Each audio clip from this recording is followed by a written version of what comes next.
हसन साहब, कौमी असम्बली ने अरशद नदीम को सिविल अवार्ड देने की करारदाद मंजूर की है। वज़ीर दिफा ख्वाजा आसिफ ने कहा कि अरशद नदीम ने जिस बेसरो सामानी के आलम में एजाज़ जीता वो सबको पता है। देखो, अरशद नदीम अकेला ही नहीं, ये पूरी की पूरी कौम बेसरो सामानी के आलम में है। और जो लोग 40-40, 45-45 साल से इनके बुजुर्ग भी थे पहले, जो सियासतदान इक़्तिदार में हैं, इनमें से कभी कोई बेसरो सामान नहीं हुआ। कितनी अजीब बात है।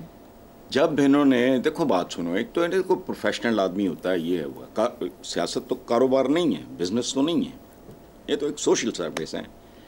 मुझे सिर्फ ये बताओ कि पाकिस्तान में कोई सियासतदान कंगाल हुआ हो? इसका अगर जवाब नहीं है तो फिर इस सवाल का जवाब ढूंढो कि जब ये 40 साल पहले, मैं इन लोगों के बारे में जो कहते हैं हम अरबपति थे, शरबपति थे, और जिस साल तुम सियासत में आए उस साल तुमने इनकम टैक्स कितना दिया था, ख़त्म हो गई बात, मोटी बात। आपने होल टाइम पॉलिटिक्स की या जर में आपको लगी? कैसे होता है ये, मुझे समझाओ। कोई एक नौजवान डॉक्टर है, प्रैक्टिस शुरू करता है, बड़ा नाम बनाता है, फलाना करता है, ये अच्छा, इस तरह का कोई प्रोफेशनल्स हो, आप तो करते कुछ नहीं, तो होता क्या है? देखो, जब बेशुमार लोगों के पास बेशुमार पैसा, तो बेशुमार लोग भूखे नंगे हो जाते हैं। सो बेसरो सामानी सिर्फ अरशद नदीम नहीं है। उन्हें वो तमगा ले लिया तो उन्होंने पीछे धमाला पाते फिर रहे हैं। देखो, एक और बात, ये हम बड़ी बातें करते हैं ना, अमेरिका सुपर पावर और चाइना और ये और वो और नेक टू नेक, बात ठीक है, लेकिन अभी फ़र्क है बहुत। पेरिस ओलंपिक्स में मेडल टेबल के मुताबिक अमेरिका और चाइना के सोने के तमगे बराबर हैं, 33-33 जी, जबकि मजमूई तमगों की तादाद अमेरिकन ने कितने, 111, चाइना के 83। ये बड़ी गलत फहमी है, अभी टाइम लगेगा। ये हम बहुत सी बातें अकल उकल कोई नहीं करते। देखो, एक हिसाब में 33-33, दूसरे में अमेरिका 111, चाइना के 83 जी, दूसरे नंबर पे है। फ़र्क देखो कितना है। आबादी उनकी देखो कितनी है, आबादी अमेरिकन की देखो कितनी है। अमेरिकन की तो उनके मुकाबले में है ही नहीं। अच्छा, ये है कौमों की उठान, ये है औलाद की परवरिश। हुक्मरान के अंदर अगर कॉम्बिनेशन नहीं है माँ और बाप का, क्या कहते हैं हमारे बुजुर्ग का, क्या कहा करते थे कि खिलाओ सोने का निवाला, देखो शेर की आंख से। 76 साल में कौम को सड़क अबूर करना नहीं सिखा सके, ये बात है ना। सोने का निवाला, इन्होंने रोटी का निवाला छीन लिया। फिर बातें करते हैं, कॉन्ट्रडिक्शंस हैं, नंगी चिट्टी। अपनी औकात देखनी हो तो सिर्फ सड़क पे मंजर देखो। कोई आदमी बिहेव नहीं करता, जानवरों की तरह हम सब चल रहे होते हैं। शर्म आती है सोच के, जब कोई फॉरेनर आता होगा पहली बार पाकिस्तान के बारे में, एयरपोर्ट से लेके अपनी डेस्टिनेशन तक जाते जाते वो किस नतीजे पे पहुंचता होगा। इन्होंने कुछ भी नहीं किया। इन्होंने लोगों से तो सोने का निवाला, इन्होंने रोटी गंदम का निवाला छीन लिया। और तरबियत, जो इनके अपने चमचे कड़चे होते हैं, उनके पटे खोल देते हैं, वो जो मर्जी करते फिरें। This is what your politics, this is what your democracy is. चलें आगे। हसन साहब, दूसरी तरफ विफाकी वजीर मनसूबाबंदी एहसन इकबाल ने बताया कि पेंशन, तनख्वाहें, दिफा सब उधार पर चल रहा है। IMF रियायत देने को तैयार नहीं। सियासी तनाज़ात हल किए बगैर कर्जों की दलदल में मजीद धंस जाएंगे।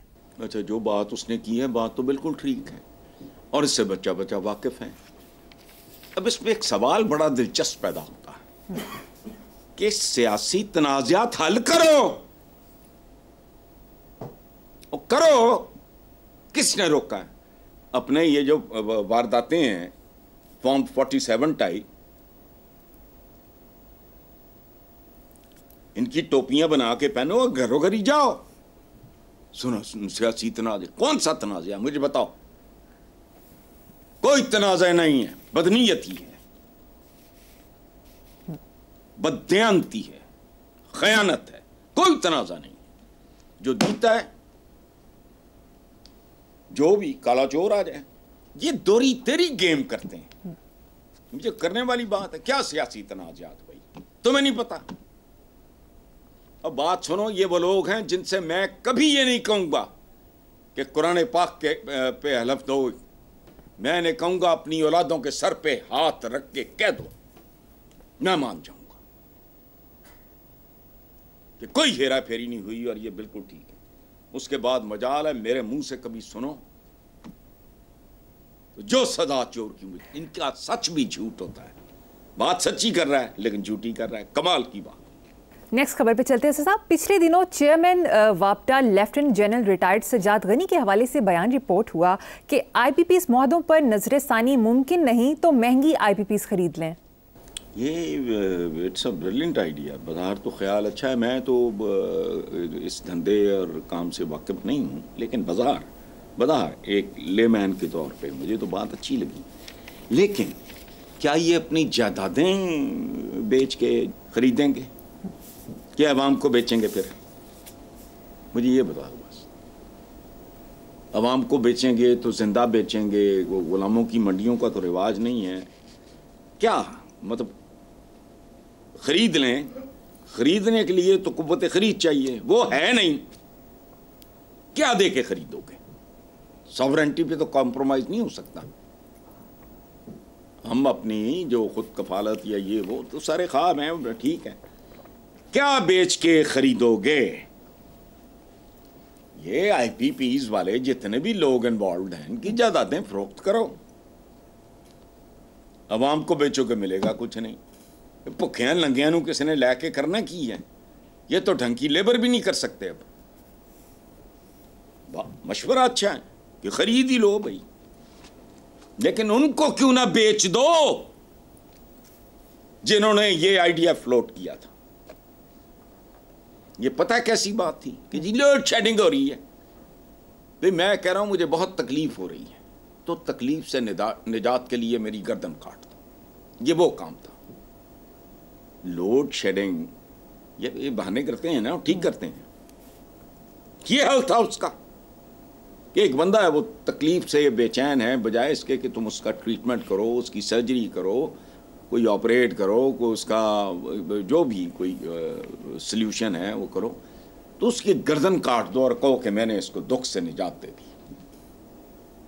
इस तरह का काम, ये जो लोड शेडिंग खत्म की है उन्होंने। आगे चलते हैं साहब।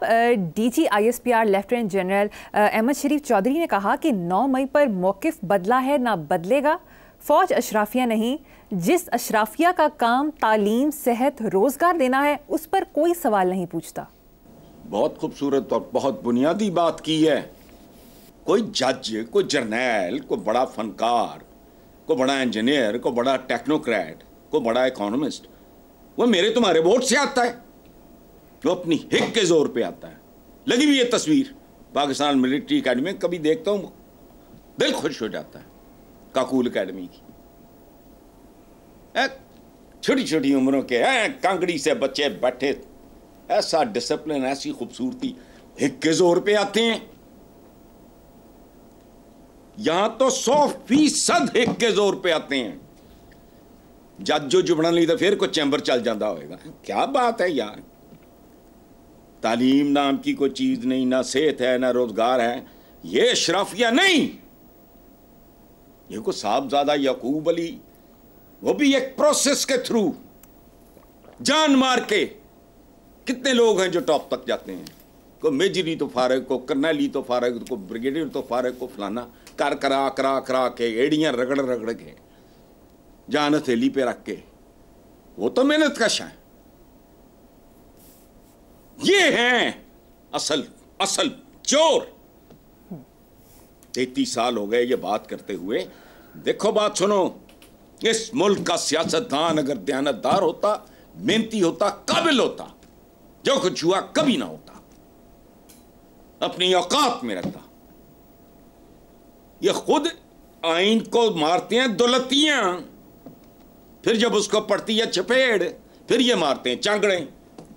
कौन लोग हैं? मैंने अभी कहा नहीं कि मैं इनमें से कभी को बंदा कंगाल होते सुना। इनको जरबें लगती हैं। सिर्फ एक सियासतदान बताओ जो पहली क्रॉप थी हमारी, वो नवाबजादा नसरुल्ला और ये वो वगैरह, उस वक्त तक लोग करते थे चुदराहट के लिए, खिदमत के लिए, वो भी कुछ नहीं करते थे। इनको मैंने 30 साल पहले बदमाशियां लिखना शुरू किया था। मुझे लोगों ने कहा बहुत सख्त, मैंने कहा कोई सख्त नहीं है, तुम जाहिल हो। बदमाश वो होता है जिसका माश बद हो, जिसने जान हथेली पे रखी हुई है, जो खंदकों में बैठा है, जो पता नहीं वो केड़े पहाड़ा जिथे बंदा वैसे ही अन्ना हो जाता है, इतनी बर्फ होती है, सियाचिन वगैरह, उधर वो कहां से हो गया शराफिया? वो तो मैं दाल आया जिंद जान दा वाली गल है। और अवाम का क्लेम सिर्फ एक पे बनता है जिसको वो वोट देते हैं, बाकी तो अपनी तौर पे। सादकैन बीबी तू वोट देता सी, अहमद नदीम कासमी, फैज अहमद फैज, मुनीर नियाजी, इस मुल्क का कोई बड़ा काबिल जिक्र आदमी।